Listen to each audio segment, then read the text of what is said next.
Bonjour à tous. Je suis contente de vous accueillir au CEDIAS. Je suis Dominique de Bangel, je suis la présidente du CEDIAS Musée Social. Et donc je crois qu'un certain nombre d'entre vous, peut-être tous d'ailleurs, connaissent le Musée Social, qui est donc, comme vous le savez, un lieu à la fois de mémoire et de documentation et aussi d'activités événementielles. Nous nous recentrons aujourd'hui sur l'ADN d'origine du CEDIAS Musée Social, qui, comme vous le savez, était l'économie sociale à sa fondation, avec plusieurs projets qui tournent autour de l'économie sociale. C'est un lieu historique pour l'économie sociale, puisque je vous rappellerai, sans être trop long, que c'est le lieu de création de la mutualité française, que l'Alliance coopérative internationale s'est réunie après sa création, pour sa première réunion ici au Musée social. Donc nous sommes au cœur du sujet.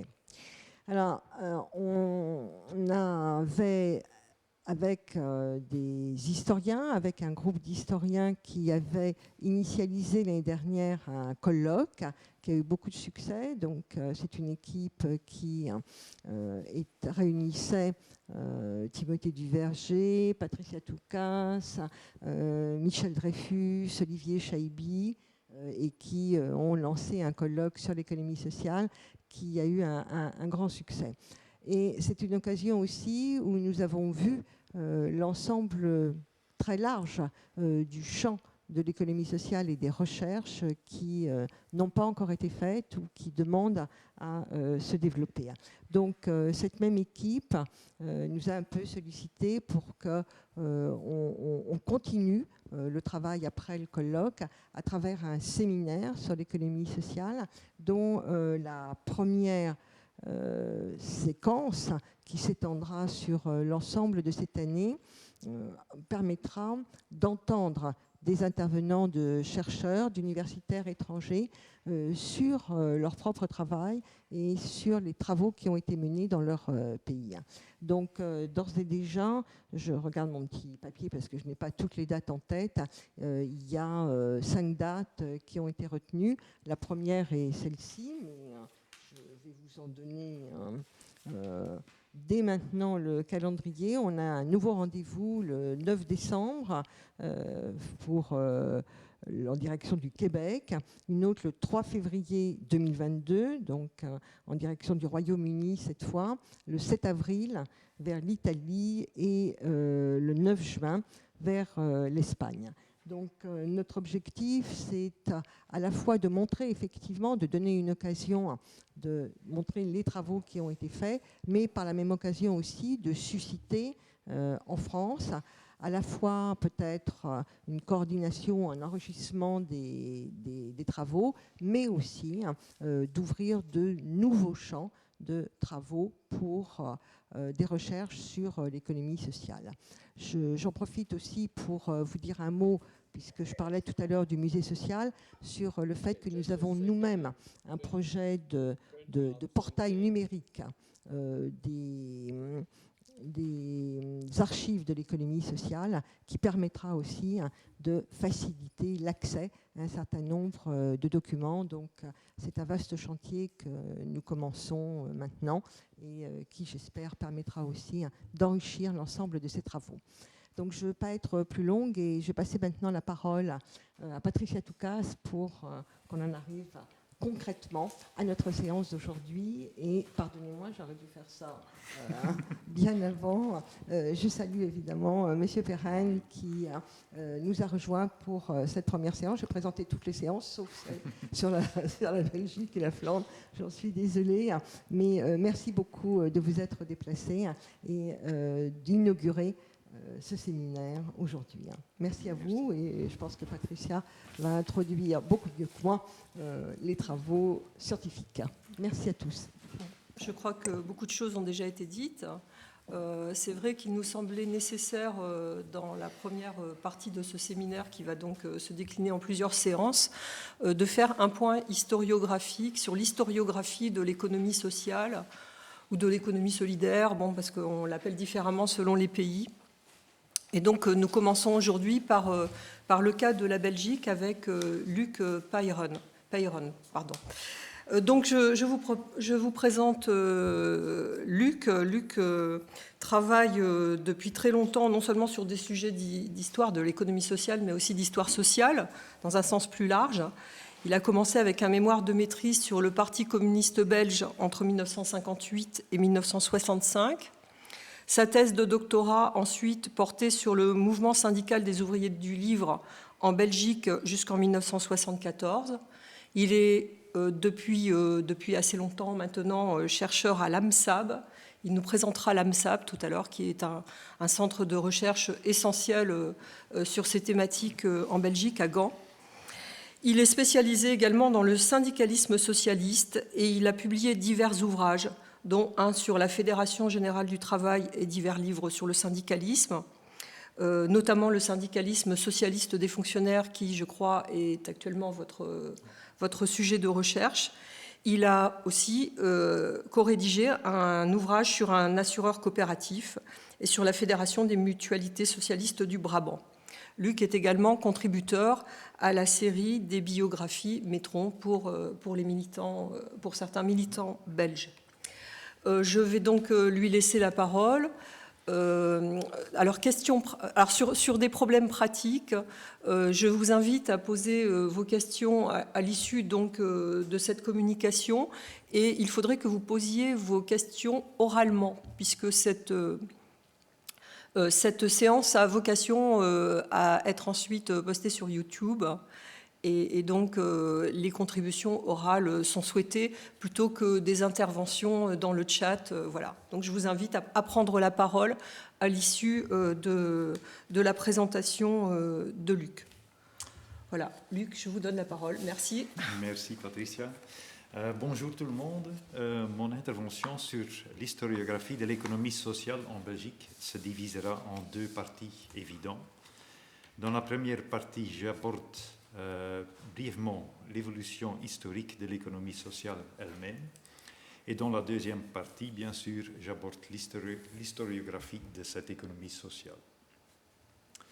Comme dans d'autres pays, le besoin de protection sociale ainsi que l'insatisfaction à l'égard des forces du marché de la société industrielle moderne ont été à l'origine de l'économie sociale en Belgique aussi. D'un point de vue socio-économique, le législateur belge mettait aucun obstacle aux employeurs. Les travailleurs étaient livrés à eux-mêmes. Toute forme d'interventionnisme par l'État était hors de question, y compris dans le domaine social. Le gouvernement fournirait que la charité pour soulager les pires besoins. La situation était si grave que Karl Marx appelait la Belgique en 1869 le paradis rêvé et le terrain de chasse libre des grands propriétaires terriens, des capitalistes et des pasteurs.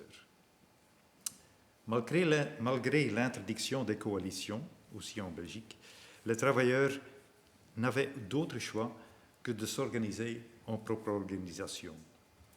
Le gouvernement tolérait leur mutualité sous des conditions très strictes et afin d'alléger sa propre fonction sociale déjà minimaliste.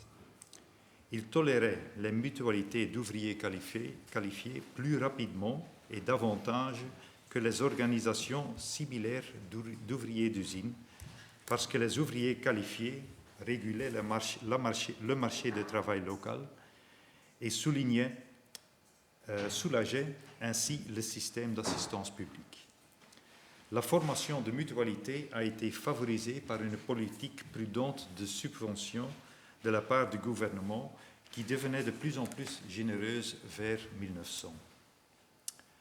Après l'agitation sociale du milieu des années 1880, les gouvernements catholiques homogènes, depuis 1884, finalement adoptaient une législation sociale prudente et en 1894, le Parlement votait une loi donnant aux mutualités la possibilité d'être reconnues et de nouveaux subsides si elles professionnalisaient leur gestion et travaillaient ensemble.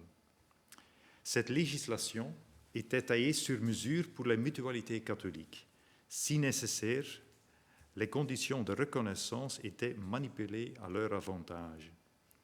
On espérait ainsi que les mutualités catholiques pouvaient couvrir l'ensemble du pays.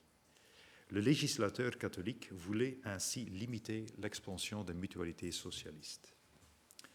Par mouvement idéologique, des fusions régionales puis nationales suivaient, offrant des services de plus en plus diversifiés. Le nombre de mutualités et d'assurés sociaux augmentait, surtout du côté catholique. Les mutualités socialistes hésitaient à être reconnues, mais elles l'ont quand même fait en raison des subventions toujours plus importantes jusqu'avant la Première Guerre mondiale.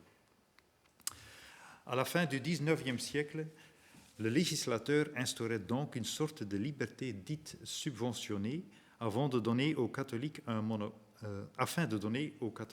monopole dans le domaine de la protection sociale.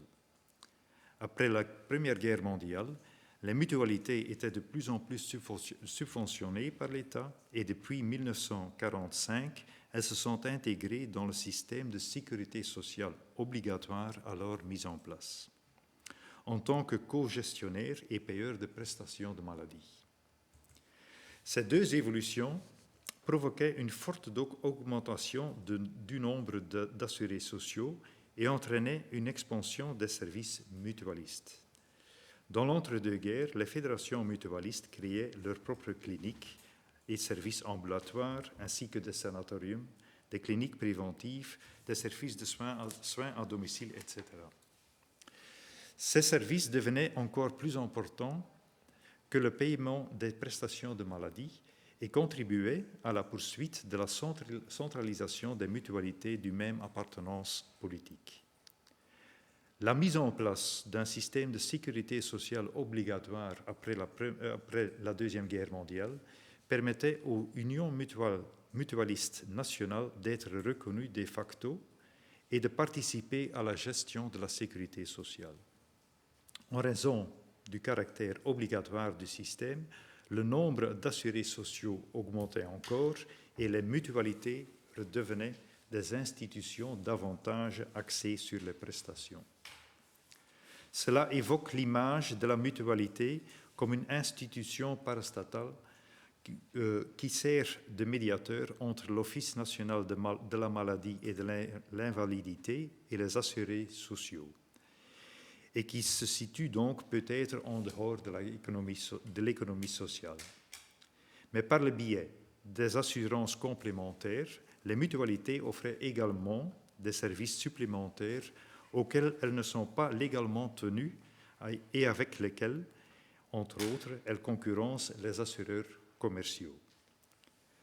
Ces assurances et services supplémentaires permettent aux mutualités de continuer à jouer un rôle essentiel dans l'économie sociale. Ils leur donnent également l'occasion de se démarquer de la concurrence. Les premières coopératives belges étaient des coopératives de production.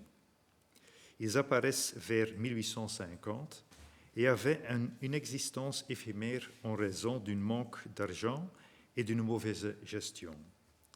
Cela n'est pas surprenant. Ces premières coopératives étaient créées au même moment où le mouvement ouvrier faisait ses premiers pas. La méfiance du gouvernement à l'égard des organisations des travailleurs aidait non plus.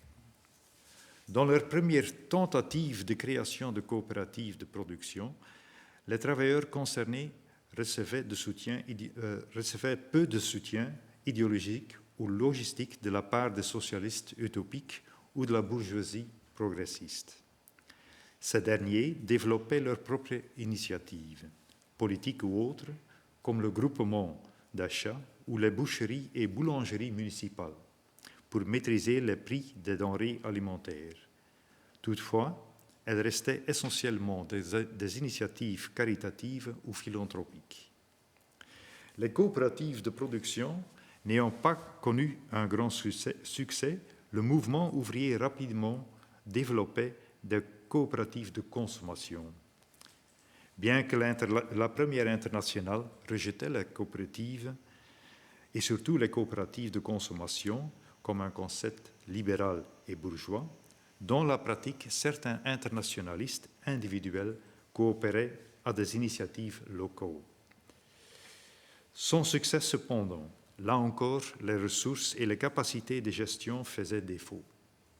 Par conséquent, les initiatives soutenues par les employeurs ou les libéraux progressistes offraient temporairement un réconfort.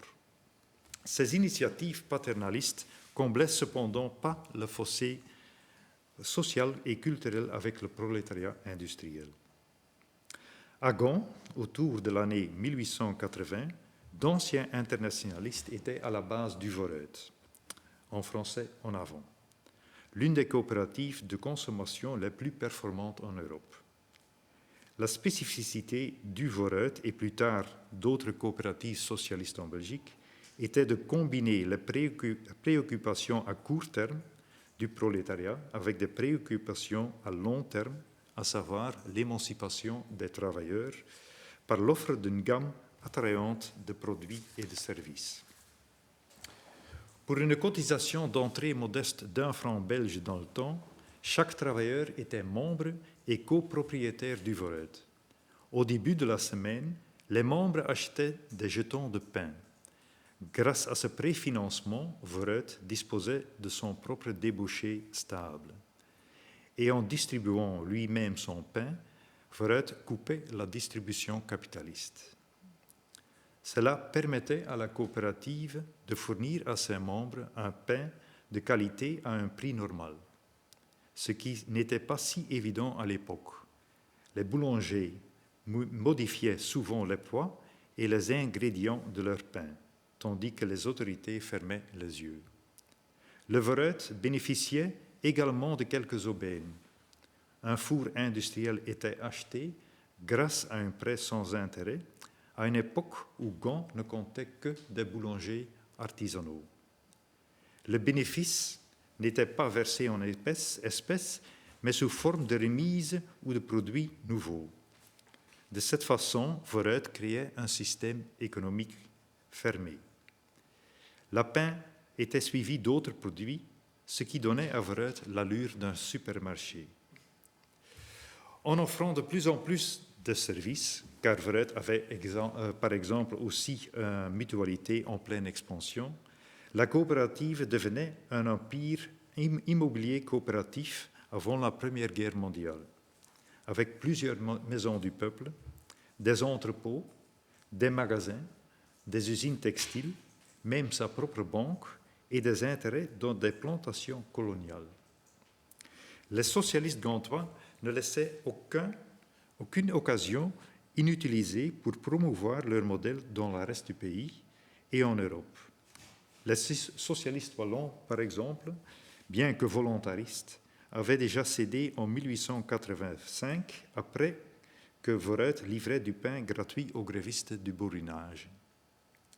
À la fin de 1873, la Belgique comptait 11 coopératives. En 1900, ils étaient 454. Le modèle coopératif était presque général au sein du pilier socialiste. Les grandes coopératives, telles que Vooruit en Flandre, la Maison du Peuple à Bruxelles et le Progrès en Wallonie, développaient le mouvement coopératif dans leur région pour en faire le pilier organisationnel et financier du Parti ouvrier belge. En finançant la lutte pour le suffrage universel, le mouvement coopératif socialiste espérait que le parti pourrait obtenir le pouvoir politique. Les coopératives socialistes connaissaient deux périodes d'expansion, de 1880 à 1900, ainsi qu'à la fin et peu après la Première Guerre mondiale. Des coopératives socialistes étaient créées dans tous les centres industriels sur le même modèle. Une boulangerie et une maison du peuple, et ou une boutique avec une salle de fête et ou une salle de réunion. Une vague de concentration suivait chaque vague d'expansion. Après 1900, les grandes coopératives régionales parrainaient les petites coopératives de leur arrière-pays. Après la Première Guerre mondiale, elles les absorbaient par le biais de fusion. Ces deux vagues étaient facilitées par deux importantes coopératives financières au sein du pilier socialiste, tant l'assureur, la prévoyance sociale, que la Banque belge du travail, issue du groupe Foret, contribuaient financièrement à l'expansion du mouvement coopératif socialiste autour de la Première Guerre mondiale. L'essor du mouvement coopératif socialiste prenait fin brusquement dans les années 1930. Cette situation était bien sûr causée par la crise économique, mais aussi par la faillite du Banque du travail, due en partie à une mauvaise gestion financière. Les coopératives de consommation socialistes survivaient à cette crise grâce au soutien de l'État, à la vente de certaines parties de leur patrimoine et à de lourds emprunts. Après la Seconde Guerre mondiale, toutes les coopératives des différents piliers connaissaient des difficultés. Le secteur public et l'État-providence reprenaient de plus en plus de fonctions de l'économie sociale et le gouvernement essayait de remédier aux effets négatifs du marché libre.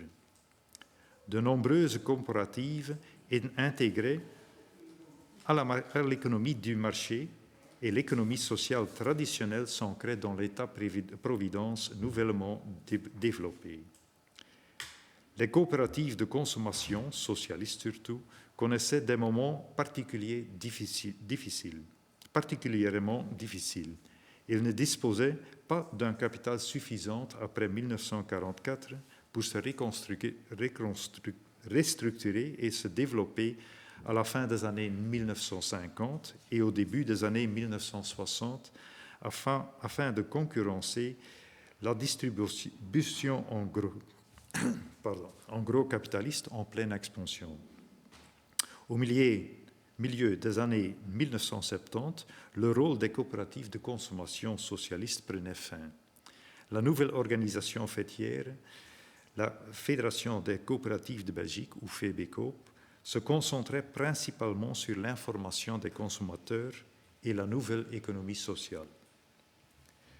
La crise économique du milieu des années 1970 finalement portait un coup fatal aux coopératives de consommation, qui connaissaient des difficultés croissantes.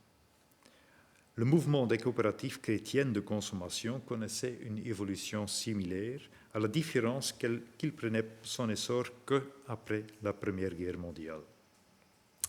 Et maintenant, j'aborderai la deuxième partie sur l'historiographie de l'économie sociale en Belgique.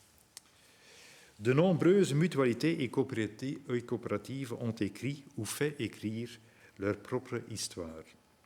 Mais il n'y a pas eu d'approche scientifique ou académique pendant longtemps.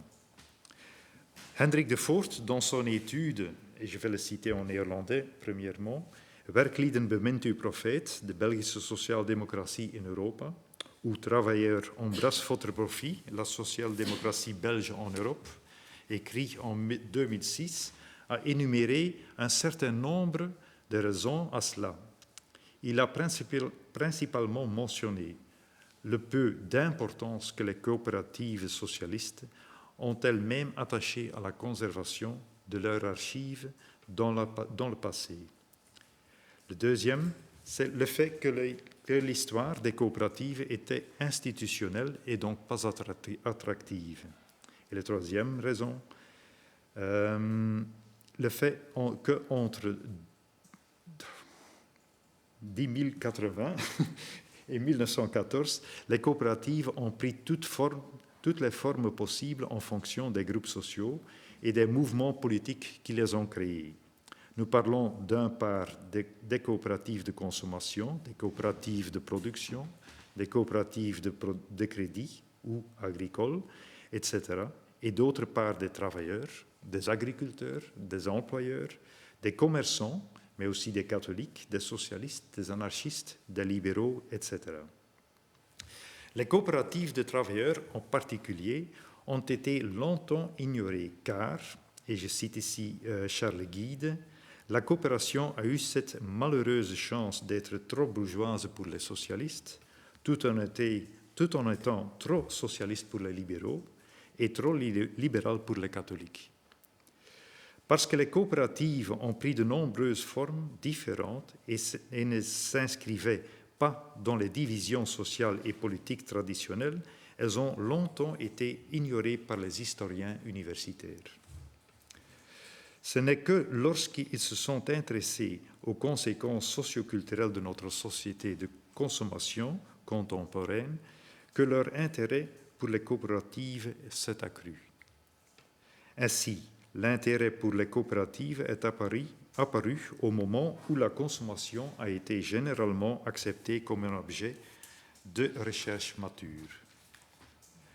De ce point de vue, on peut considérer les coopératives comme les premiers groupes de magasins à succès, comme une sorte de troisième voie entre le capitalisme et le socialisme. Mais Hendrik de Voort a également plaidé pour une trajectoire de recherche supplémentaire, dans laquelle les coopératives font partie du processus d'acquisition du pouvoir par la classe ouvrière. Cette classe a toujours été considérée d'un point de vue plus politique ou syndical. Selon de Voort, les coopératives sont, et je le cite, la troisième source de pouvoir des travailleurs.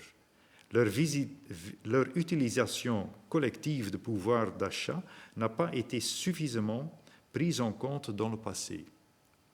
Et je cite à nouveau de Voort, outre le boycott, les coopératives étaient le seul moyen de transformer le pouvoir d'achat de grands groupes en un véritable moyen de pouvoir. De cette manière, ils ont fait le lien entre l'attention académique portée au consumérisme et celle portée au mouvement ouvrier.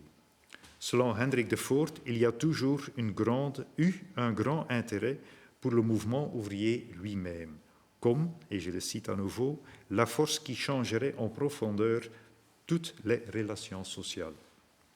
La social-démocratie elle-même a toujours attaché une grande importance à son propre passé, en raison du pouvoir mobilisateur de ses propres souffrances et de ses propres luttes historiques, et parce que le prolétariat a la tâche d'achever l'histoire. La Belgique ne fait pas exception à ces règles. Des dirigeants socialistes importants tels que Louis Bertrand, Émile van der Velde ou Jules Destrée ont écrit très tôt plusieurs volumes sur l'histoire, alors jeune, du mouvement ouvrier socialiste, parfois à l'occasion d'anniversaire du Parti ouvrier belge. Le premier intérêt académique pour le mouvement ouvrier socialiste en particulier a dû attendre le milieu des années 1960. Ensuite, le centenaire de la fondation de la première internationale en 1964 a incité les universitaires belges à inscrire le mouvement ouvrier à l'ordre du jour de leurs recherches. Les études qui en résultaient, entre autres, mettaient fin à l'image d'une classe ouvrière homogène et soulignaient l'importance de l'aristocratie ouvrière qui, par ses contacts avec la bourgeoisie et ses propres ambitions, tempérait le militantisme ouvrier et mettait l'accent sur l'organisation. Dans la recherche universitaire, cela s'est traduit par des études locales et régionales détaillées du mouvement ouvrier et de ses diverses manifestations. Le mouvement ouvrier n'était plus étudié comme un phénomène autonome, mais comme une partie de la société capitaliste dans laquelle il se tient avec un pied à l'extérieur, mais aussi avec un pied à l'intérieur. L'intérêt historique pour le socialisme en tant qu'entité internationaliste monolithique a fait place à la recherche comparative internationale, qui est l'une des approches les plus récentes de l'étude du mouvement ouvrier. L'étude des coopératives socialistes s'inscrit parfaitement dans le schéma décrit ci-dessus. Les dirigeants politiques qui ont écrit les premières monographies sur l'histoire du socialisme belge ont écrit également le premier ouvrage sur l'histoire des coopératives socialistes en Belgique. L'auteur le plus imaginatif à cet égard est Louis Bertrand, déjà cité. Bertrand était cofondateur du Parti ouvrier belge en 1885 et l'un de ses premiers représentants parlementaires en 1894. Mais en 1882, il était également cofondateur de la grande coopérative bruxelloise La Maison du Peuple. Dans sa monumentale Histoire de la coopération belge, Les hommes, les idées et les faits, paru en 1902 en 2 volumes, Louis Bertrand s'est intéressé entre autres aux précurseurs théoriques du coopératisme en Belgique et à l'étranger, tels que Buchet, Fourier, de Saint-Simon, etc. Et aux initiatives communales d'alimentation et d'épargne des libéraux progressistes ou des catholiques à vocation sociale qui en découlent en Belgique. Cette influence a été beaucoup plus tard discutée en détail par Jean Barthier dans le Saint-Simonisme, naissance du socialisme en Belgique, paru en 1985. Louis Bertrand évoquait également la contribution d'internationalistes belges, comme César de Pape, au débat sur les coopératives en Belgique. De Pape, qui était l'internationaliste le plus important en Belgique de la première internationale, intégrait le coopératisme dans sa future société collectiviste. Bertrand avait également un œil sur son contemporain Edward Ansel, qui, en véritable capitaine d'industrie, a fait de Vooruit un empire coopératif. Ansel, notamment, était, comme Louis Bertrand, un des premiers représentants dans le Parlement et était aussi le leader des socialistes gantois. Avec Ansel, Bertrand a jeté un pont entre la génération internationaliste et social-démocrate qui émergeait à partir du milieu des années 1870 et, par le biais des coopératives, il a jeté les bases de la percée du socialisme belge. Bertrand n'était du reste pas seulement cofondateur du Maison du Peuple, il a ensuite présidé aussi le conseil d'administration de l'assureur coopératif socialiste La Prévoyance sociale et la Fédération nationale des coopératives socialistes, entre autres. Il a également été administrateur de la Banque belge du travail et membre du comité exécutif de l'Alliance coopérative internationale. Avec ses écrits, Louis Bertrand était plutôt un propagandiste vulgarisateur qu'un théoréticien du coopératisme socialiste. Avec les coopérateurs belges, il publia également entre 1889 et 1914 une revue au discours consumériste avant la lettre, ainsi que des espaces publicitaires pour des sociétés commerciales telles que Sunlight, dont il siégeait dans le conseil d'administration et qui vendaient leurs produits dans les coopératives belges ou du moins dans la Maison du Peuple. Louis Bertrand a publié également une annuaire de la coopérative socialiste avec une attention pour les initiatives coopératives socialistes dans tout le pays. Et là aussi, des espaces publicitaires étaient prévus pour les partenaires commerciaux des coopératives de Bruxelles et de Belgique. Émile van der Velde, un autre dirigeant socialiste de la capitale, aussi un parlementaire depuis 1894 et surtout le président, après un temps, de l'Internationale socialiste, écrivait également un chapitre détaillé sur les coopératives socialistes en 1898. Avec un autre grand du mouvement socialiste de Belgique, Jules Destrée, dans leur première étude globale sur le socialisme belge.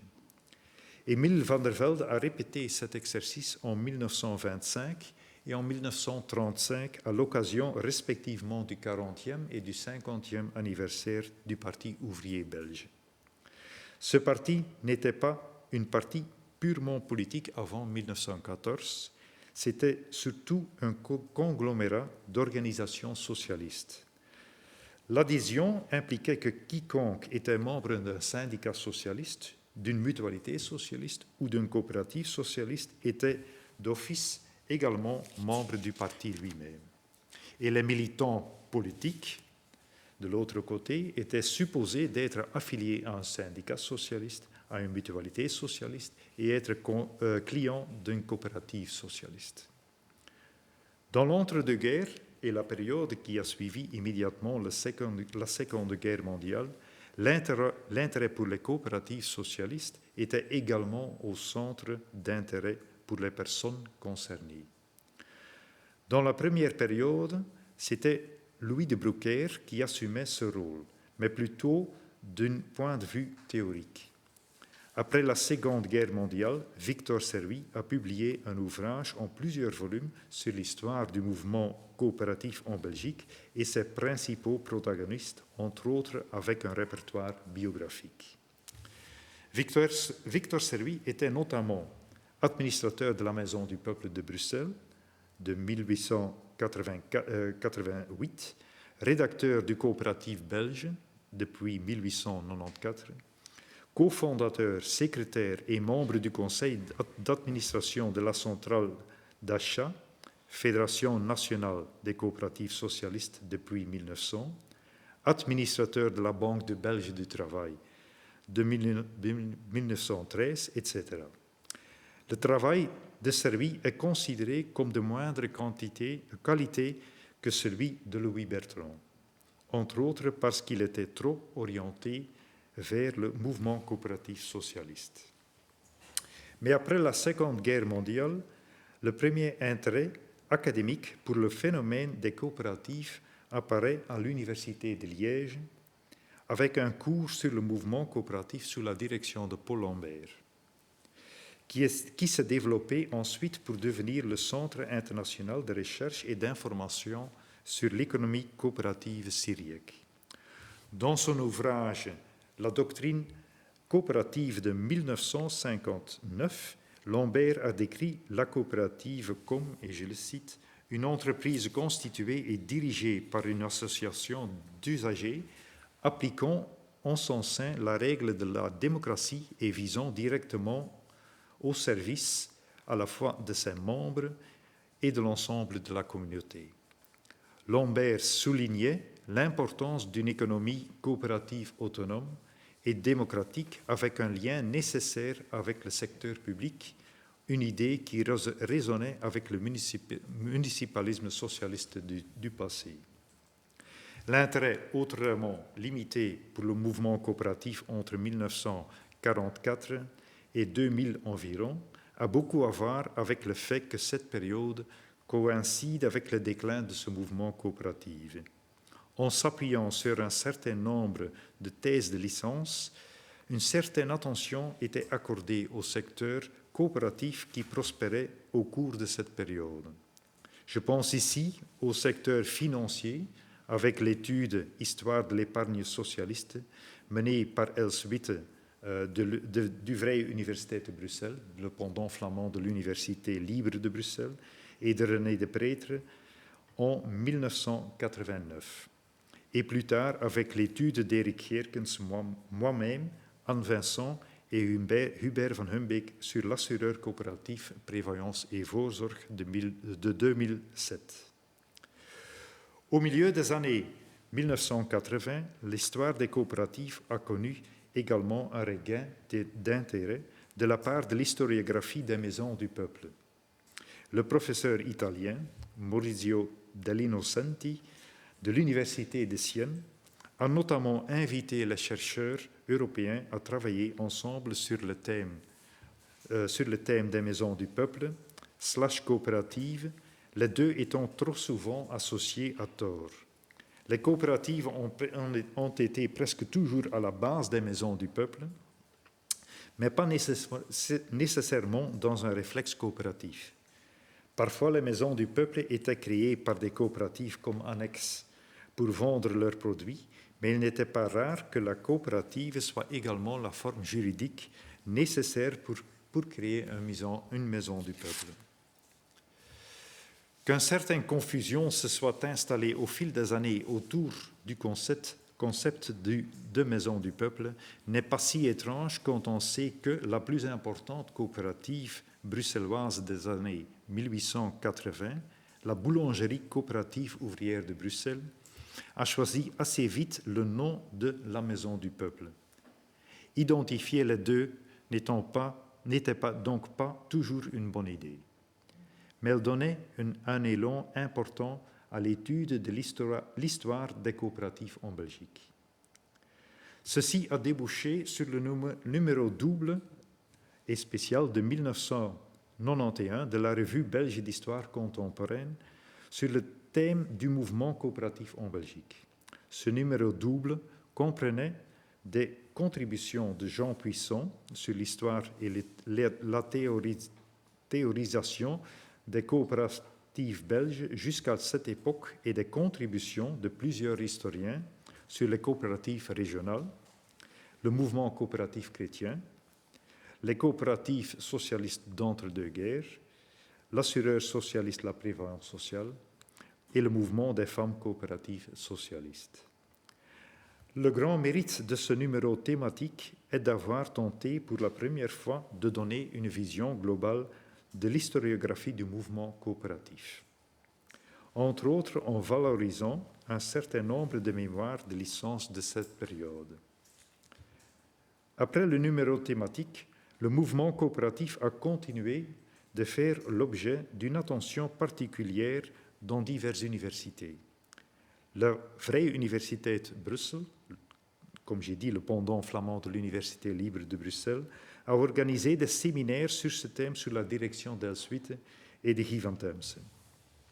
Toujours du côté des chrétiens démocrates, Gottfried Quanten s'est efforcé à cette époque de retracer leur propre histoire coopérative à l'aide de diverses études, en 1987 et en 1991.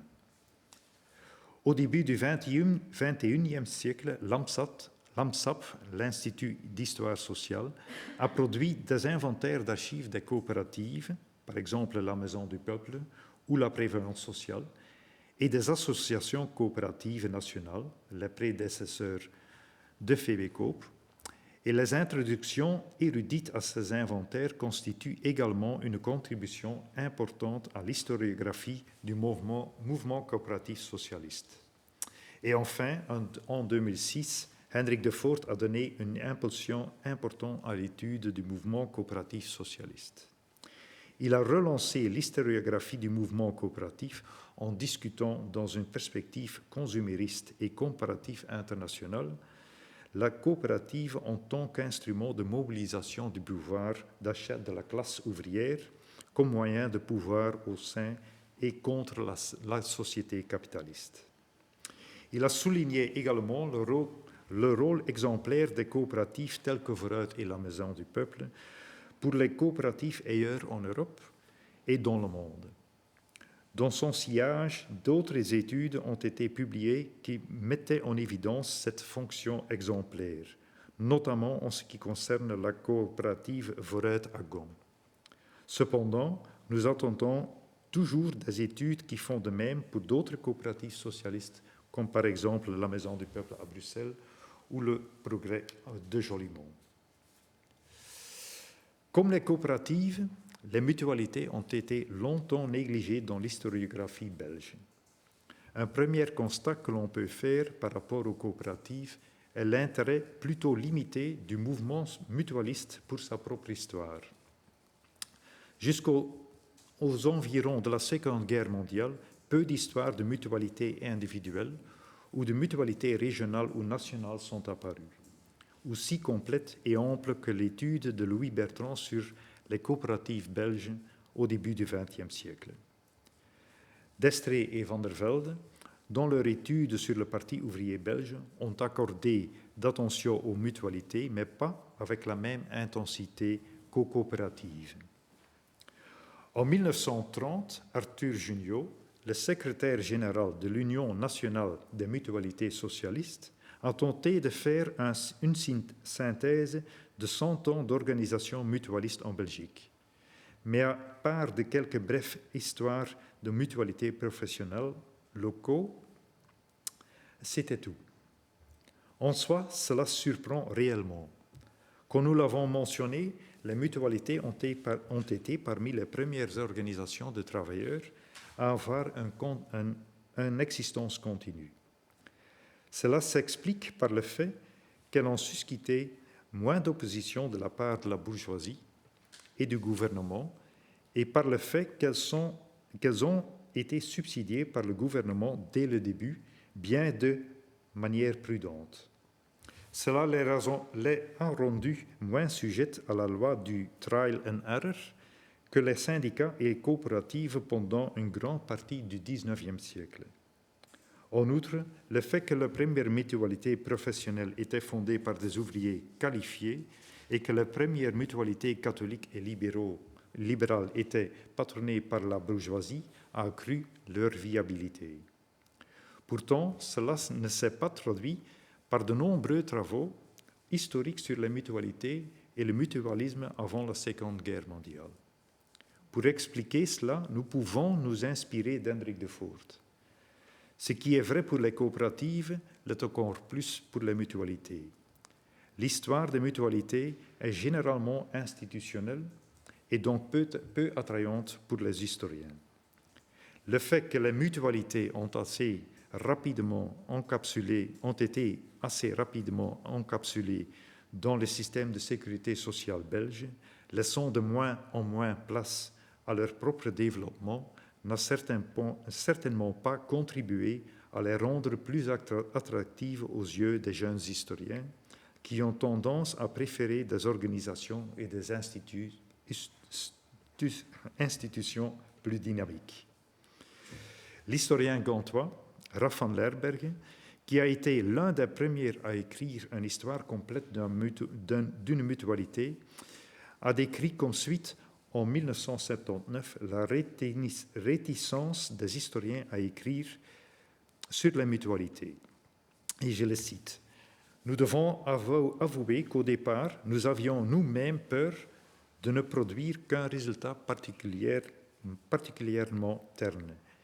Nous ne pensions pas de trouver de développement historique intéressant dans une institution qui est avant tout un organe administratif. » Pour conclure ensuite qu'il est dommage que, et je le cite à nouveau, la lutte sociale des travailleurs dans le domaine pratique de l'assurance sociale reçoive ici peu d'attention. Néanmoins, l'histoire du mutualisme est un objet d'étude globale à celui de la lutte syndicale. Dans son introduction à l'ouvrage de Van Lerberghe, Herman Balthazar, ancien professeur de l'Université de Gand et spécialiste de l'histoire du mouvement ouvrier belge, a exprimé le même sentiment en termes un peu plus concrets. Et je le cite à nouveau, l'ouvrage de Van Lerberghe est l'impulsion pour commencer à accorder plus d'attention à cette branche du mouvement ouvrier dans les années à venir. Comme au début de la lutte syndicale organisée, la préoccupation solidaire de la sécurité contre la maladie, au sens large du terme, reste une préoccupation aiguë. Apprendre comment en prenant soin hier est une arme dans le combat qu'il faut mener aujourd'hui. Je ne dirais pas que l'étude de Raf van Lerberghe a donné effectivement l'impulsion nécessaire pour mettre davantage en lumière l'histoire des mutualités. Il s'agit toujours de l'une des premières études mûres sur une mutualité socialiste en Belgique. Cette étude devrait être suivie par beaucoup d'autres. Cela s'explique également par le fait que de nombreuses mutualités ont été créées très tôt et ont existé sans interruption. Cela peut paraître anodin, mais contrairement aux mutualités, presque toutes les coopératives, PNV, donc Prévoyance et Voorzorg, étant une exception notoire à la règle, n'ont pas atteint leur 125e ou même leur 150e anniversaire, qui est presque toujours l'occasion d'écrire ou de faire écrire leur propre histoire. Le Bond Mason, étudié par Raff van Lerberghe par exemple, qui est aussi la mutualité fondée par le Vooruit, existe aujourd'hui depuis 134 ans. Mais la plupart des mutualités régionales et nationales existent depuis plus de 100 ans aussi. Là encore, il s'agissait au départ de promouvoir leur propre histoire ou une historiographie sur commande. Entre-temps, chaque mutualité nationale, issue d'un pilier philosophique, a été le sujet d'une étude solide, tout comme les mutualités neutres. La qualité de toutes ces études est variable. Elles sont parfois très hagiographiques, mais les études plus récentes sont en général plus scientifiques et abordent des thèmes plus larges comme l'aspect du genre, la comparaison avec les mutualités d'autres pays ou les mutualités d'employeurs qui voulaient saper l'emprise des organisations travailleurs sur leurs propres travailleurs. Entre-temps, de nombreuses mutualités régionales ont également mis ou fait mettre par écrit leur propre histoire. Nous faisons principalement référence aux associations mutualistes socialistes et catholiques dans les deux parties du pays.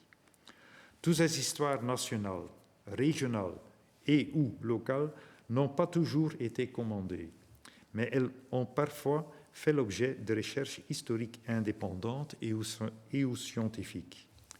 Le nombre d'études générales sur le mutualisme est plutôt limité, et certaines se limitent à une période, à une région, à un thème ou à une combinaison de ceux-ci. Il n'est pas surprenant que les mutualités soient principalement abordées dans la littérature sur les genèses du système de sécurité sociale du XIXe siècle à nos jours, mais en discuter dans ce contexte nous mènera toutefois trop loin. Une dernière conclusion est que, pour l'instant, aucun travail analytique global n'a été écrit sur les mutualités belges, alors que c'est déjà le cas pour les syndicats et, entre-temps, dans une certaine mesure, pour les coopératives en Belgique.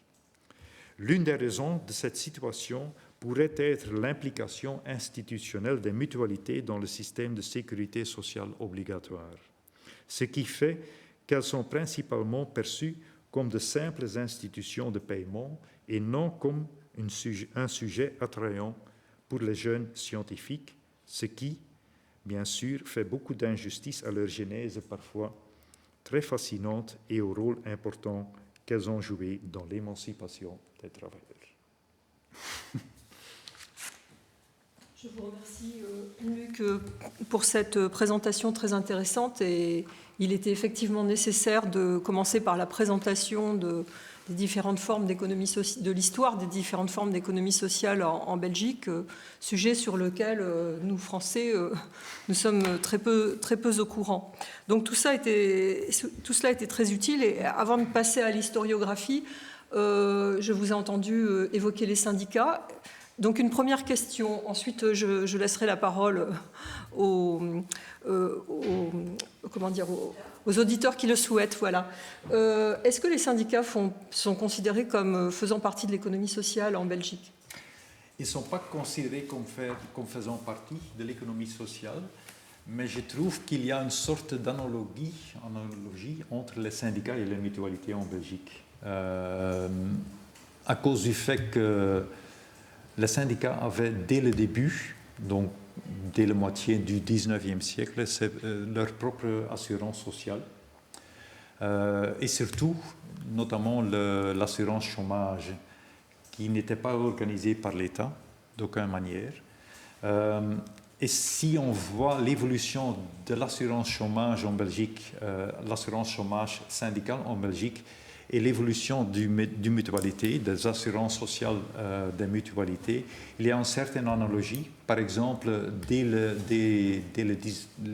fin de la 19e siècle, début du 20e siècle, les caisses d'assurance chômage des syndicats étaient aussi subventionnées par les autorités locales depuis 1900 et par les autorités nationales depuis 1900 enfin, jusqu'après la Première Guerre mondiale. Et après, 1944, les syndicats sont impliqués dans le système obligatoire de sécurité sociale comme co-gestionnaires de l'assurance chômage et de payeurs de cotisations. Donc, je trouve de cette manière-là, donc ils ne font pas vraiment partie de l'économie sociale, mais si on fait l'analogie avec les mutualités, ils le sont quand même un petit peu, je trouve. Ouais. D'accord, merci. Est-ce qu'il y a des questions parmi les auditeurs? Est-ce que quelqu'un souhaite poser une question? C'est vous qui voyez. Bon, alors continuons. Oui, allez-y. Je vous en prie.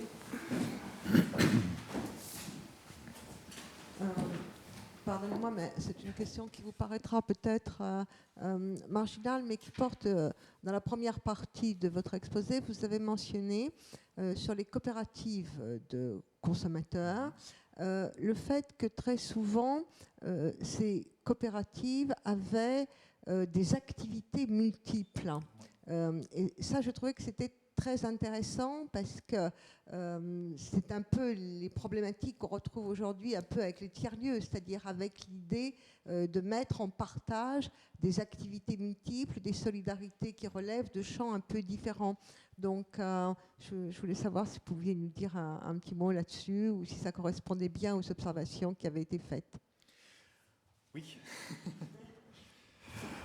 Ben, comme j'ai déjà dit, les coopératives belges,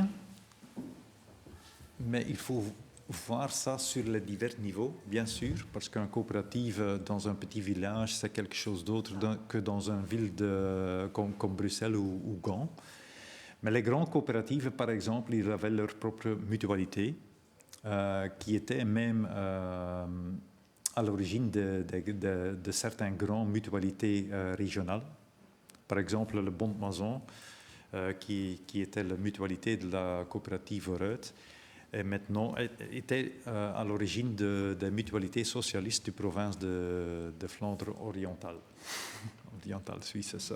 Parce que et par exemple aussi, la mutualité du Maison du Peuple de Bruxelles était à l'origine des mutualités socialistes de Brabant, en fusion avec certaines mutualités syndicales de la capitale.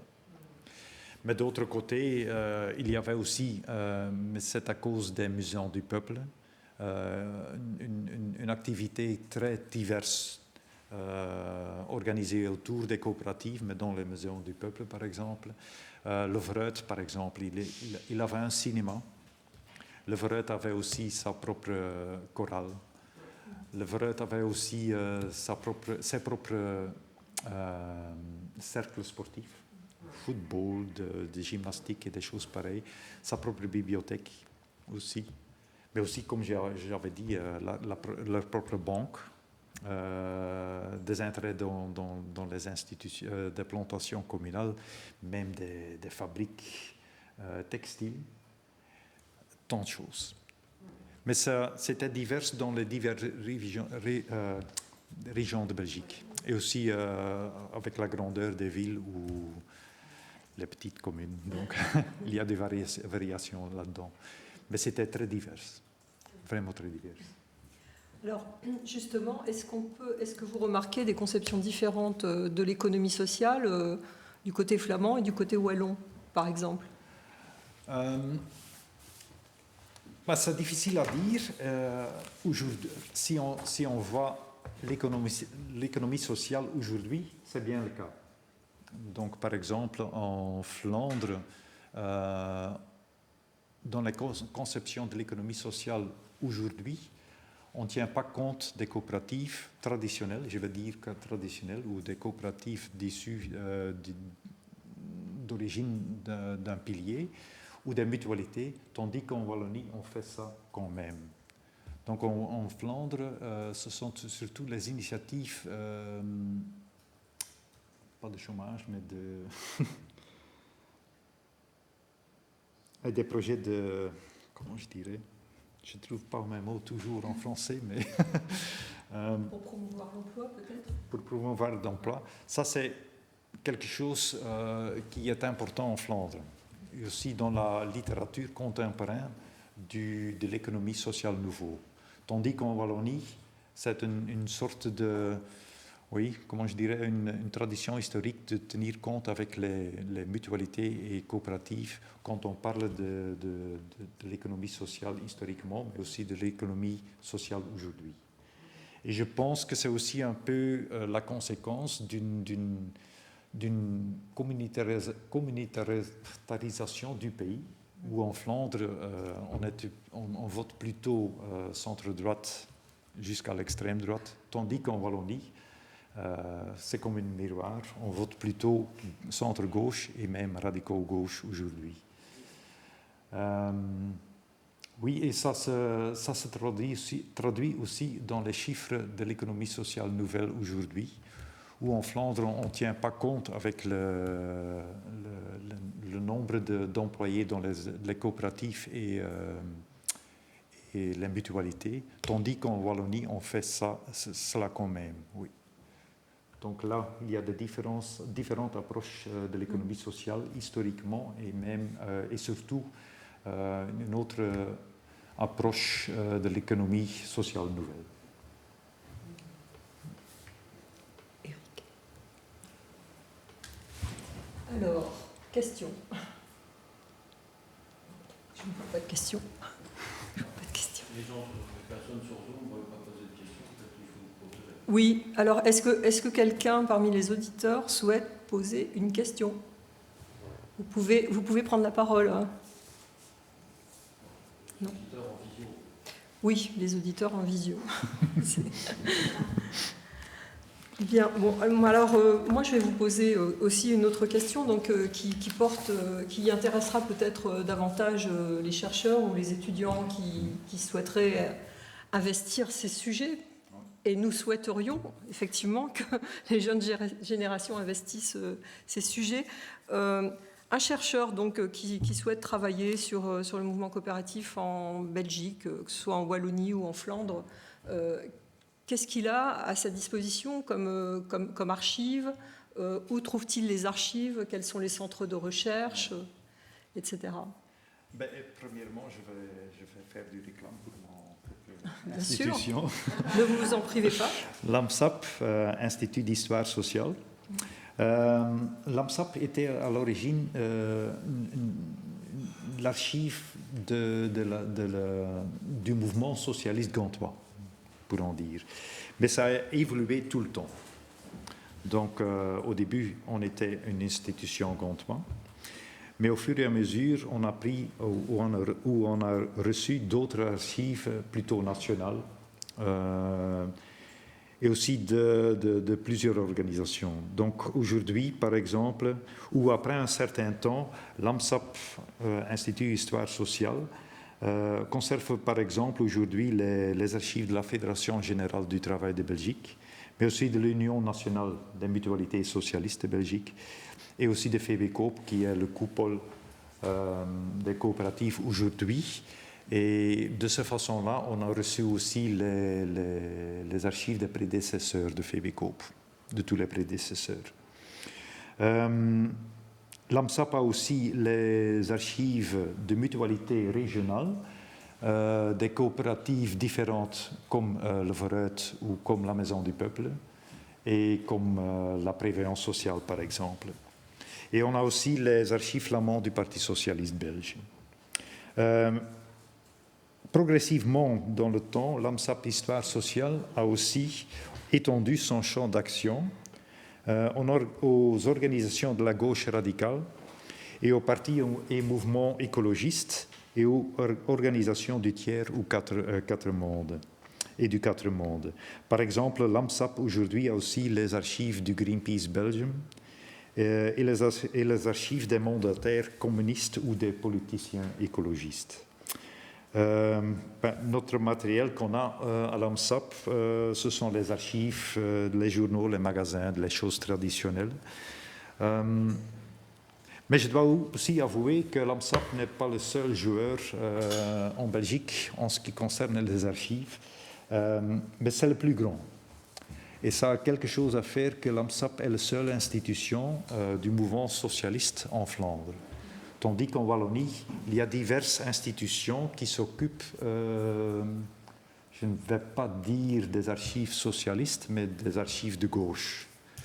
Par exemple, peut-être le plus connu, c'est un institut Emile van der Velde à Bruxelles, qui a par exemple les archives francophones du Parti socialiste belge, mais qui a aussi par exemple les archives du Centrale des mineurs, tandis que l'AMSAP a pratiquement tous les archives des autres centrales syndicales en Belgique.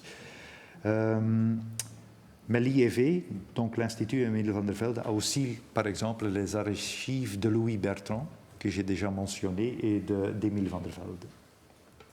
De l'autre côté, il y a encore deux institutions à Liège. D'un côté, c'est Alpha. Et Alpha est, je dirais, en quelque sorte l'archive de la Fédération liégeoise du Parti socialiste de Liège, donc. Et de l'autre côté, il y a l'Institut d'histoire ouvrière, économique et sociale, aussi à Liège, qui est pour moi, mais c'est quelque chose que je dis personnellement, un petit peu le pendant francophone de l'AMSAP. Donc par exemple, l'IHUS, comme on dit en courte, a par exemple les archives liégeoises de l'Union des mutualités socialistes de Liège, de la Provence de Liège, mais a aussi les archives de l'Union coopérative de Liège. Il y a encore deux autres centres en Wallonie qui sont intéressants du côté gauche. C'est le Mundaneum à Mons, qui a par exemple les archives d'Henri Lafontaine et Paul Otlet. Comment je dirais, ce sont ces deux-là qui ont inventé le système bibliothécaire qu'on connaît aujourd'hui, les catégories, etc.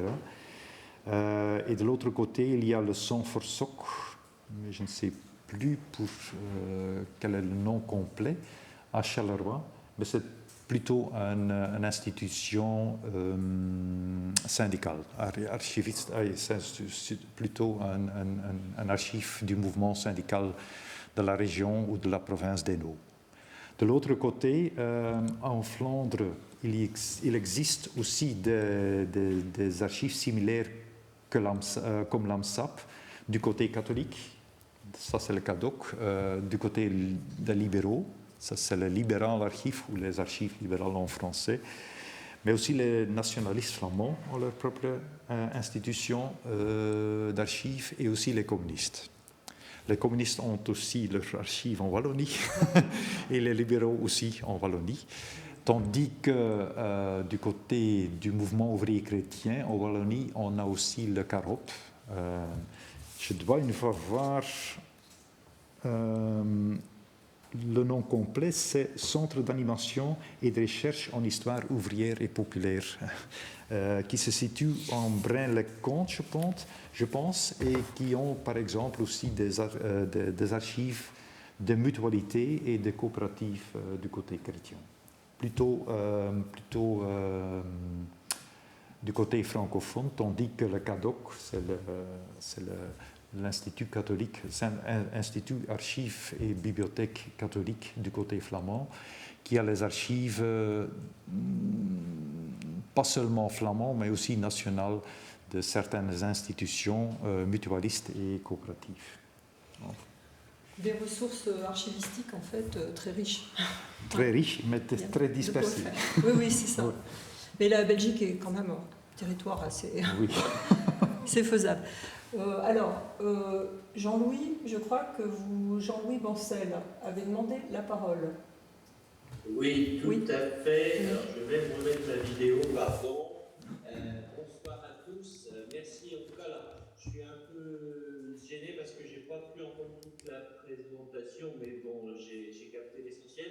J'avais une question à poser sur les questions des relations au moins du monde coopératif, à défaut même du monde mutualiste, avec les autres mouvements coopératifs en Europe. Parce qu'on sait que c'est ma dimension internationale, hein, pour moi qui m'importe.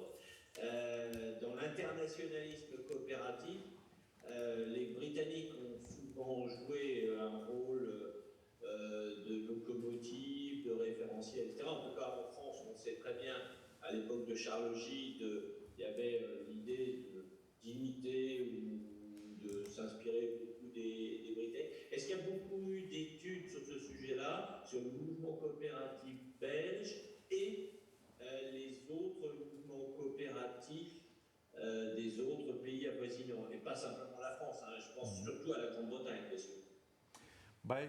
Pour cela, il faut certainement lire le livre qui, malheureusement, est seulement paru en néerlandais, d'Hendrik de Voort, parce que c'est lui qui décrit ce processus de faire du réclame du projet Vooruit dans l'Europe. Est-ce que vous pourriez simplement nous traduire en français le titre de l'ouvrage? Je vais chercher parce que j'ai écrit quelque part. Et il n'y avait pas une version anglaise par hasard? Non, pas du tout. Mais il y a dans son sillage, il y a eu divers articles par certains gens, comme par exemple le directeur de notre institution, Geert van Goetem, qui a écrit quelque chose là-dessus, mais j'en suis pas sûr du titre. Donc, peut-être que je peux l'envoyer plus tard. Oui, bien sûr. Peut-être une bibliographie que je peux vous envoyer pour cela. Mais par exemple aussi, on a aussi des bons contacts avec la coopérative dans le Jura. Ah oui, absolument. À Saint-Claude. Le modèle et de la fraternité. On a déjà fait quelques petites brochures sur les contacts entre Vooruit dans le temps et la coopérative du Jura de Saint-Claude, où on parle de ces relations entre le Vooruit et des coopératives, surtout en France. Mais je sais aussi que le modèle coopératif de Vooruit et de la Maison du Peuple a été propagé très fort dans d'autres pays. Et notamment Ansel a fait beaucoup de travail là-dessus pour propager le Vooruit en France et dans d'autres pays. Il y avait aussi, ce qui était aussi important, c'est le bâtiment et la coopérative, la Maison du Peuple à Bruxelles, qui était aussi la siège du bureau de l'Internationale socialiste dans le temps. Il y avait beaucoup de congrès qui se sont tenus, ou des meetings internationaux socialistes qui se sont tenus. Oui, c'était comme la maison de la mutualité à Paris. Oui. Par ailleurs, il est vrai que la Maison du Peuple à Saint-Claude, par exemple, a été construite sur le modèle de la Maison du Peuple de Bruxelles, c'est ça, suite à une visite des coopérateurs jurassiens en Belgique. Puis il y avait aussi beaucoup de contacts entre le nord de France, la région de Roubaix et le Vooruit, à cause du fait qu'il y avait beaucoup d'émigrés flamands qui ont pris leur modèle avec dans cette région-là. On en voit des traces quand on va au ministère. Ouais. Ainsi qu'aux archives du monde du travail à Roubaix, où il y a énormément de coopératives, de statuts coopératifs qui ressemblent beaucoup aux coopératives belges. Ouais. Oui. Dans le panorama, dans le paysage descriptif de l'économie sociale en Belgique, vous nous avez parlé des mutuelles, des coopératives, mais est-ce qu'il y a aussi une composante associative en dehors de ces deux mouvements qui ont développé un volet d'économie sociale d'une manière ou d'une autre, ou dans des champs particuliers, des champs d'activité particuliers? Oui. Ce qui est je pose cette question parce que c'est effectivement le cas chez nous, avec des associations qui, à différentes époques et dans des champs d'activités spécifiques ont développé des activités d'économie sociale. Oui, c'est double. Donc, jusqu'en 1970, les mutualités et les coopératives étaient organisées par tendance politique. Et certainement, les socialistes et les catholiques étaient vraiment dominantes là-dedans. Après 1970, la situation a changé. Donc, le gouvernement a formé un Conseil national des coopératives, où les deux fédérations socialistes et catholiques sont des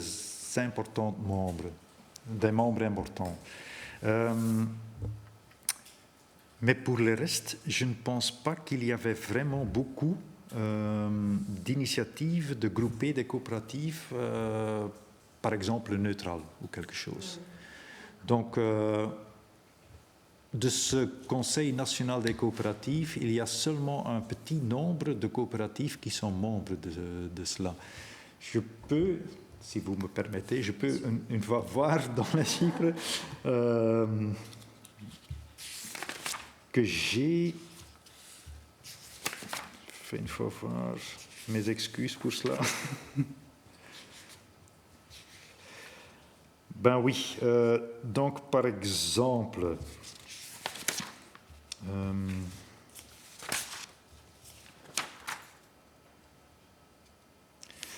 donc fin 2015, la Belgique comptait 25 000 environ coopératives actives. Et seulement 558 sont membres du Conseil national des coopératives, pour avoir une idée. Et pour le reste, j'en suis pas sûr parce que il faut que j'admette que la nouvelle économie sociale est très peu, pour ne pas dire pas étudiée en tant que ça. Je ne pense pas, mais j'en suis pas sûr qu'il y a des fédérations ou des groupements de coopératives à part du Conseil national des coopératives ou des restants des coopératives socialistes ou catholiques. De l'autre côté, il y a bel et bien deux mutualités, fédérations nationales des mutualités neutres. À part une union nationale socialiste, à part d'une union nationale catholique et de l'union nationale libéraux, mais ce sont deux fédérations assez petites en comparaison avec les socialistes et les catholiques, qui dominent les mutualités avec un pourcentage de 70%. Au début, ils étaient, et je parle ici jusqu'après la guerre mondiale, ils avaient chacun 35%. Maintenant, les catholiques sont plutôt dominantes que les socialistes.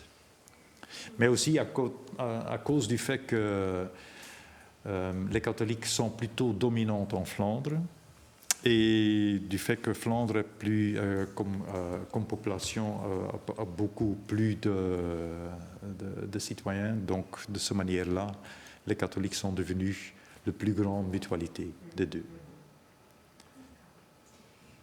Moi, j'avais une question sur... Ah oui, pardon. Est-ce que... Parce que vous avez parlé des maisons du peuple qui, du coup, avaient différentes activités de solidarité. Quel a été le développement des autres structures, les associations comme on a...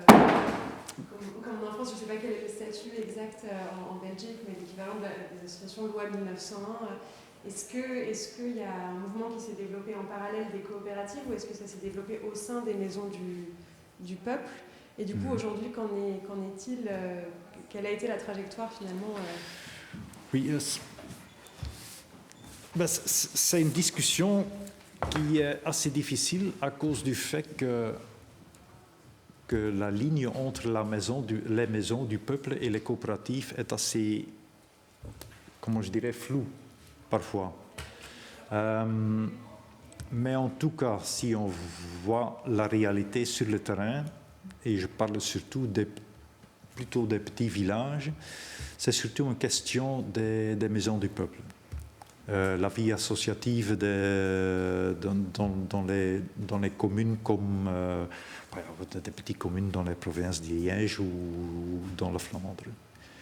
Mais dans pratiquement tous les maisons du peuple que j'ai étudiées, il y avait des chorales, il y avait des harmonies, il y avait toutes sortes de choses. Et parfois, ou même beaucoup, il y avait aussi un magasin de coopérative. Mais c'était deux choses qui étaient plutôt séparées, je trouve. Donc, c'est une discussion qui est assez difficile pour moi aussi, parce que l'élément coopératif et l'élément la maison du peuple, c'est parfois mélangé, mais je pense que la vie associative, c'est quand même toujours plus la responsabilité de la maison du peuple plutôt que de la coopérative. Ouais. Bernard Lacor, vous pouvez poser votre question. Bernard? Oui, oui. Oui. Bon, c'est pas la vidéo, voilà, je vais même mettre la vidéo. Oui, je voulais savoir si il existait dans les Flandres ce qui existe, à ma connaissance, en Wallonie, c'est-à-dire le compte satellite de l'économie sociale qui aurait dû être mis en place en France et qui n'a jamais été. Alors, je sais qu'il y a un compte satellite donc, qui tient la comptabilité de tout ce qui est associatif, mutualiste et coopératif en Belgique, alors qu'on n'en est pas... Enfin, il n'y a qu'une ébauche en France de statistiques. Mais je vais essayer de répondre parce que je n'ai pas tout bien entendu. Oui. Je pense oui, mais pas dans la même mesure qu'en Wallonie. Parce que si on voit la géographie électorale en Flandre et en Wallonie, il y avait beaucoup plus, mais vraiment beaucoup plus de municipalités socialistes en Wallonie qu'en Flandre. Donc, il y avait aussi beaucoup de cette manière-là, sauf dans les grandes villes en Flandre, il y avait beaucoup... ben oui, comment je dirais je suis un peu perdu, mais ma ligne. Donc en Wallonie, du fait qu'il y avait beaucoup de villages qui étaient dominés par les socialistes, la vie associative était vraiment plus forte en Wallonie qu'en Flandre. Si j'ai bien compris la question, non, parce je pense que c'était pas la question que posait Bernard, c'était sur le compte satellite. Est-ce que oui, alors le compte satellite, bon, c'est peut-être une notion qui est voilà, comptabilité. Il y a une évaluation comptable de l'ensemble de la production du pays, et puis après il y a l'idée d'avoir un compte spécifique pour l'économie sociale. Voilà, de pouvoir mesurer l'économie sociale. Mesurer l'économie sociale, c'est-à-dire en regrouper des éléments statistiques qui quelquefois ne sont pas saisis en tant que tels dans l'ensemble des économies. Ah oui, ok. vous avez entendu socialiste. Oui. Ouais. Ben oui, ça c'est quelque chose qui n'est pas encore vraiment étudié, je pense. Et qui n'est surtout pas étudié en histoire. Ben, il y a quand même deux secteurs où les coopératives avaient un certain poids. C'était le secteur financier, avec entre autres la Banque du Travail, mais ce n'était certainement pas la seule banque issue du mouvement ouvrier. Il y avait aussi des banques banques socialistes après la Banque belge du travail, par exemple CODEP.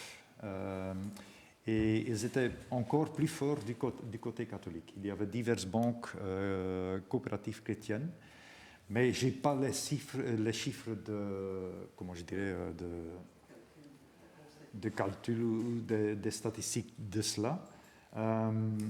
Et l'autre secteur où les coopératives étaient très importants, c'est le secteur des pharmacies. Et même aujourd'hui encore, les coopératives pharmaciens, ils sont encore bons pour, je pense, 20% du marché de pharmacie. Là, ils sont encore très forts.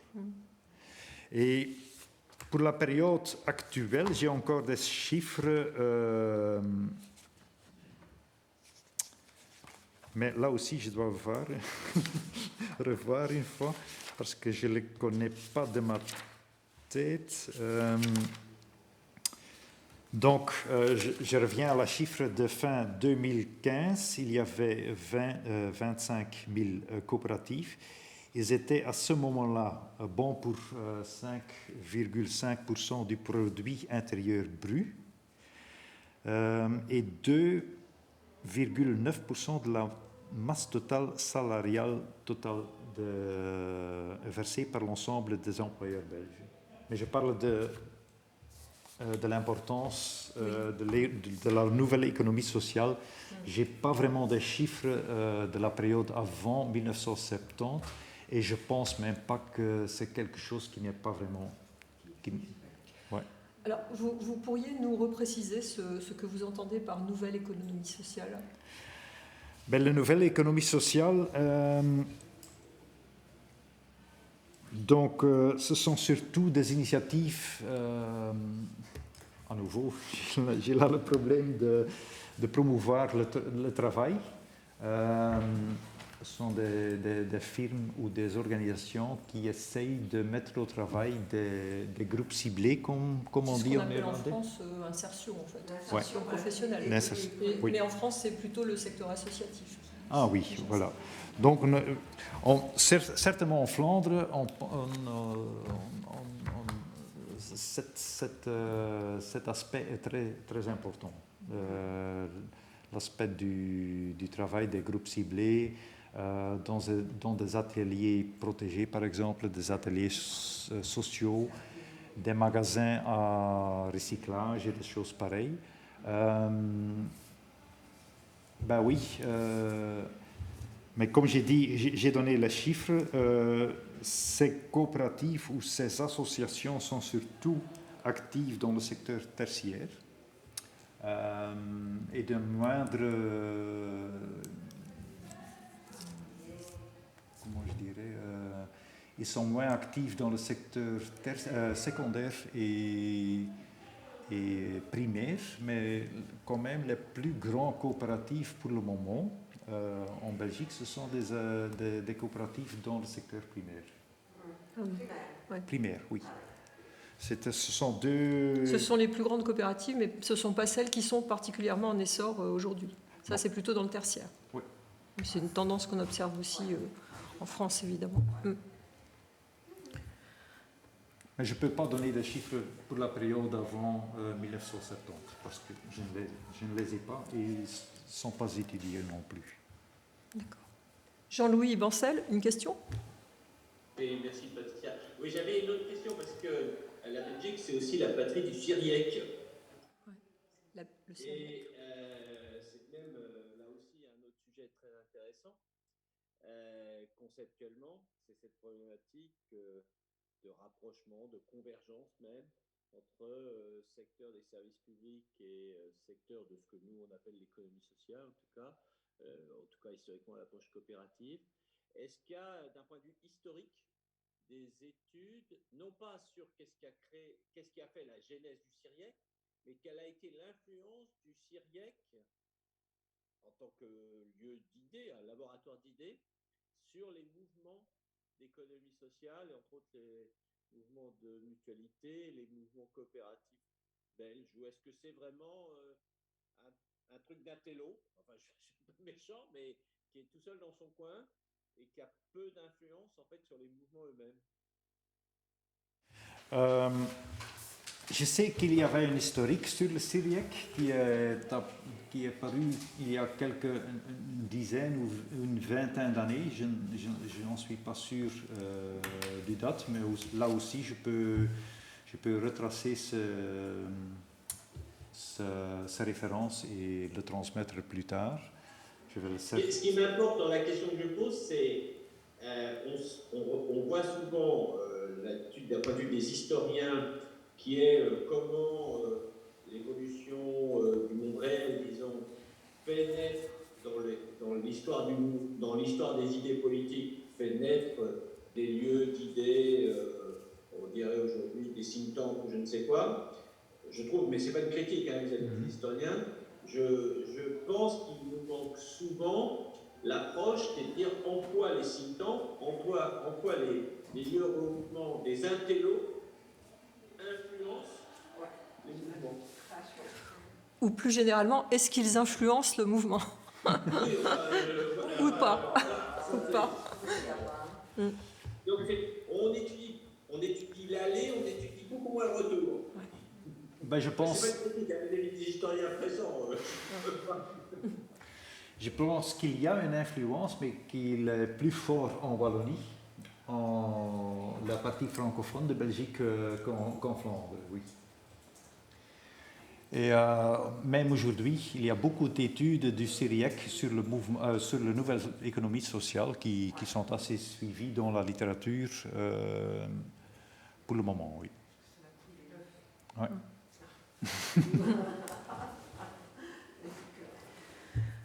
Moi, j'ai une remarque aussi. Si j'ai bien suivi votre intervention, donc vous nous avez dit en ce qui concerne l'historiographie qu'il n'existe pas vraiment d'ouvrage, d'études sur l'histoire de l'économie sociale, bon, prise au sens total, global du terme, en Belgique. Et alors que quand on rentre dans le détail de l'histoire des mouvements, on voit bien qu'il y a eu des imbrications. Par exemple, vous dites, voilà, les mutualités ont été créées par des coopératives la plupart du temps.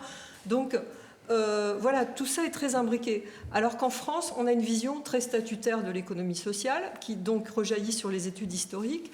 Et quand on étudie l'économie sociale en France, on va dire, bon, voilà, j'étudie le mouvement coopératif, la mutualité, les associations, etc. Et on a l'impression qu'il n'y a pas eu vraiment de porosité dans l'histoire entre ces mouvements.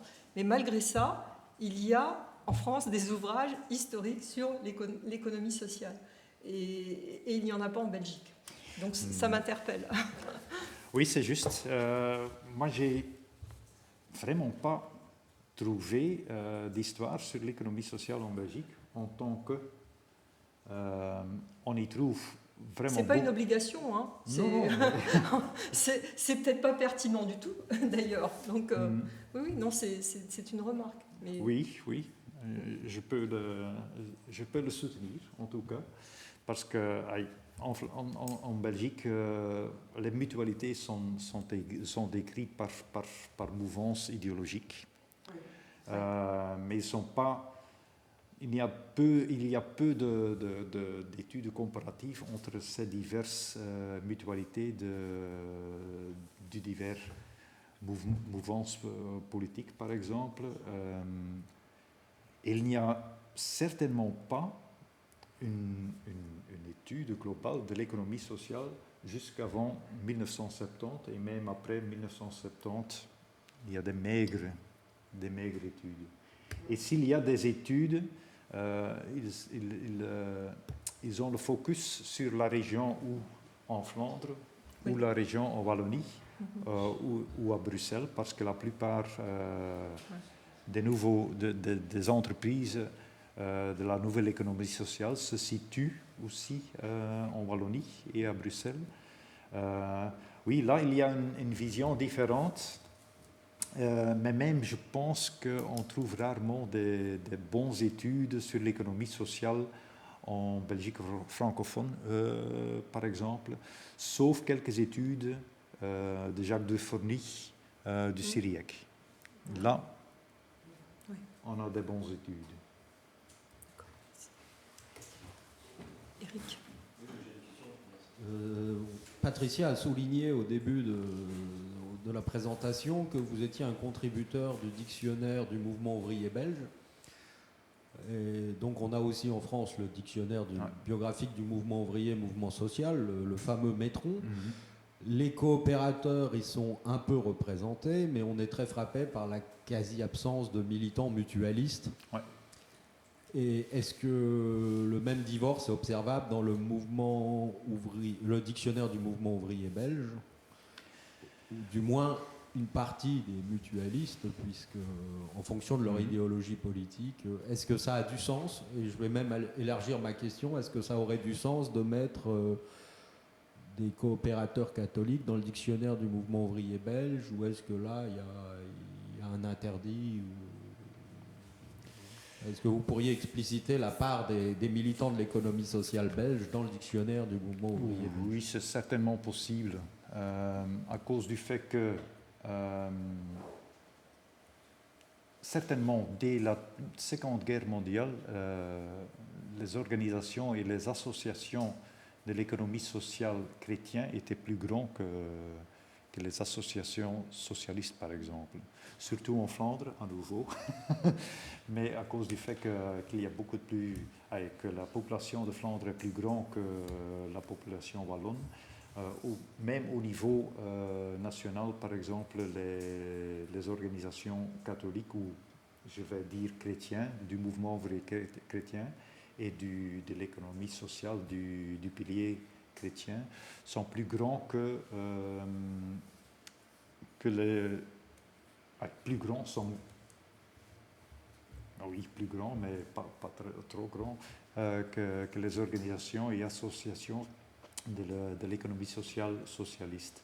Ceci dit, et maintenant je parle seulement pour les socialistes, ça, certains, on peut aisément écrire des biographies des mutualistes socialistes à cause du fait que c'était pour la plupart aussi des politiciens. Donc si je prends une petite ville en Flandre, le militant important de cette époque-là, les années 1930 par exemple, il était au même moment leader du parti local, mais aussi de mutualité locale et du coopérative. Et il était en même temps conseiller communal ou échevin ou même bourgmestre de son commune. À cause du fait qu'en Wallonie, les socialistes étaient plus dominantes dans les communes, là parfois on voit plutôt une division entre l'appartenance coopérative ou l'appartenance mutualiste d'un certain mandataire. Mais il y a toujours une combinaison entre le mandat politique et l'appartenance à une coopérative ou une mutualité. Donc, il y a beaucoup de gens, il y a beaucoup de notices dans le dictionnaire belge qui fait, entre autres, partie du Métron, de bourgmestres, des échevins ou des conseillers communaux qui sont aussi présidents de coopératives ou secrétaires de coopératives ou présidents ou secrétaires ou trésoriers de mutualité, par exemple. Ouais. Est-ce qu'il est envisageable, par exemple, donc je comprends qu'on adhère aux trois, mais est-ce qu'il est possible de s'investir, de s'engager de façon militante uniquement dans le monde de la mutualité, par exemple, ou est-ce que c'est inconcevable? Je pense qu'au début, qu'il y avait la combinaison entre les mandats politiques et les mandats dans des organisations et associations de l'économie sociale, mais avec le temps, ces deux voies se sont séparées plutôt. C'est le même avec les syndicats ou les secrétaires syndicaux, par exemple. Avant la Deuxième Guerre mondiale, certainement, il y avait beaucoup de secrétaires syndicaux qui étaient mandataires sur le niveau communal, provincial, même national, mais c'est quelque chose qui a diminué après la Deuxième Guerre mondiale. Et c'est la même chose pour les coopératives et pour les mutualités. Là, après la Deuxième Guerre mondiale, C'est plutôt le cas des carrières uniquement mutualistes, des carrières uniquement coopératives, des carrières uniquement syndicalistes. Ouais. Oui, alors moi, ce que je remarque aussi à vous écouter là depuis 1h30, c'est que on a vraiment l'impression que la filiation idéologique en Belgique, toujours dans toute l'histoire, a prévalu sur l'identité coopérative, l'identité mutualiste. En France, c'est quelque chose qui revient toujours, l'identité coopérative, mutualiste, etc. Et c'est un peu comme si, finalement, en Belgique, on avait eu un mouvement extrêmement foisonnant. Bien, là encore, je compare avec la France, probablement bien plus foisonnant et plus riche et varié qu'en France, mais comme si ce qu'on appelle l'économie sociale, nous, en France, ne s'était jamais autonomisée en Belgique. Enfin, c'est un peu l'impression que j'ai, du fait de ces filiations idéologiques assez diverses. Oui. Ouais. Et ça aussi, c'est conséquences pour l'historiographie, je trouve, parce qu'on écrit les histoires des mutualités chrétiennes, on écrit l'histoire des mutualités socialistes, mais il n'y a pas vraiment beaucoup d'études ou de vraies études sur le mutualisme en Belgique ou sur le coopératisme en Belgique, sauf les études de Syriac. Là, du Syriac. Oui, oui, et c'est effectivement c'est ce à quoi je pensais après la remarque de Jean-Louis, c'est que finalement c'est le Syriac qui rassemble l'économie sociale en Belgique aujourd'hui. Enfin, d'un point de vue conceptuel et théorique en tout cas. C'est quelque chose d'autre pour le syndicalisme. Là, il y a des études qui ont une vision globale sur le syndicalisme, mais ce n'est pas vraiment le cas pour le coopératisme ou le mutualisme. Malheureusement. Des questions? Non? Pas de questions. Les auditeurs n'ont pas de questions? Il est encore temps. Bon. Et Luc, vous avez peut-être quelque chose que vous avez oublié de dire, que vous souhaiteriez développer Non, pas vraiment. D'accord. J'ai soif. Très bien, c'est un argument. Eh bien, écoutez, vraiment, merci beaucoup pour votre intervention qui a été extrêmement intéressante et qui montre là encore combien on a besoin d'explorer d'autres territoires que notre petit territoire franco-français et de recouper ensuite. Ce serait intéressant vraiment d'organiser probablement une rencontre internationale à un moment pour pouvoir comparer nos différentes approches en fonction des contextes nationaux. Merci beaucoup pour votre... De rien. Merci de l'effort linguistique. Ouais, aussi, ah oui, bien sûr. C'était difficile, mais... Merci, c'était vraiment bien.